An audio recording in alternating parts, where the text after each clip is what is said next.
Right here. Which is Fandango. Hey, William, how are you? How's Trey it going, Alexander. right? Good, man. Dude, I couldn't be more excited. I know nothing about this film other than some of the little bits and pieces that we've been told about.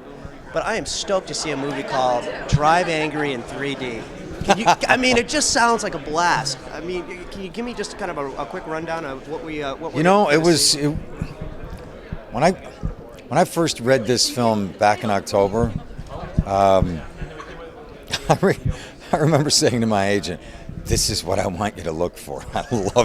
I loved it from like read one. I was like, "Wow, this is just so cool, wild, tough, gritty, out there, characters, driven, a lot of heart." I mean, just one of those things that it speaks to me, especially the character thing. I really dig the characterizations for everybody, and in particular the accountant from the very first time that I read it. And I met Patrick a couple of months later, and then a couple of months after that, we started shooting it. And one of my top two favorite things I ever worked on in my life, for sure. Wow, that's saying something. And I think probably the most interesting character that I ever played.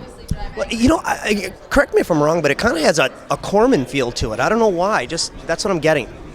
I don't know what it is. Well, yeah, I don't know. Some days I would feel like it had a real kind of 70s sort of torqued up sort of thing, but as high tech as like modern technology gives you, and Nick playing Milton was just wow.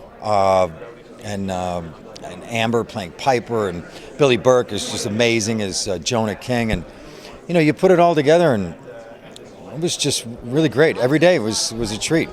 Every day I'd look at the schedule and go, "Oh, we're going to shoot that scene today. That's wild." Wow. Now, do you have some Hot Wheels in this car or in this movie as well? No. Oh, that's my car at home. Wait a minute, is that a Superbird? That's a 1970 Roadrunner. Oh. Right there. Wow. Yeah, 1970. Here, look, get back right there. 1970 Roadrunner. Oh, it's pretty. How long have you had it? Since '95. It has 44,000 original miles on it. It's really, really cool. So the whole thing with the cars in here are really cool. I actually have a car in here, but it doesn't. You don't see it. You don't see it till the very end. Oh. It's kind of nicknamed the Hell Car. Okay. Well, that's where it comes from, right? Yeah, kind of. Right. I'm not giving anything away, am I? Am I giving anything away? No. Do you relish playing the baddie?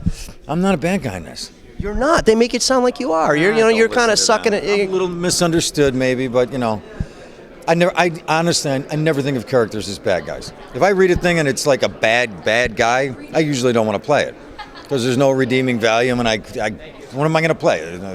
He's going to be meaner with the next line or something like that. Right. But this in particular, I really didn't see it as the bad guy.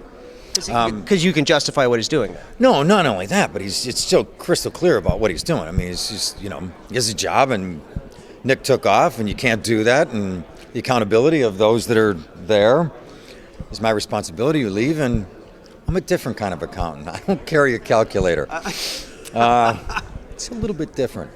But no, and the movie, when you see the film, has a great, one of the things that I loved about it also the first time I read it was that at the end of it, once I realized what drove him out, it changes things for me. That's cool. Yeah, I shift a little bit. That's cool. It's still going back, but maybe I'll help him out a little bit. I don't know. We'll see what happens. I'm stoked, man. I cannot wait to see this. I can't wait to see it either. Yeah. Like, for real. Cool. Can't wait. Really excited. Well, congrats, man. Thanks. Appreciate it. Yeah. Thanks so much, guys. Thank you.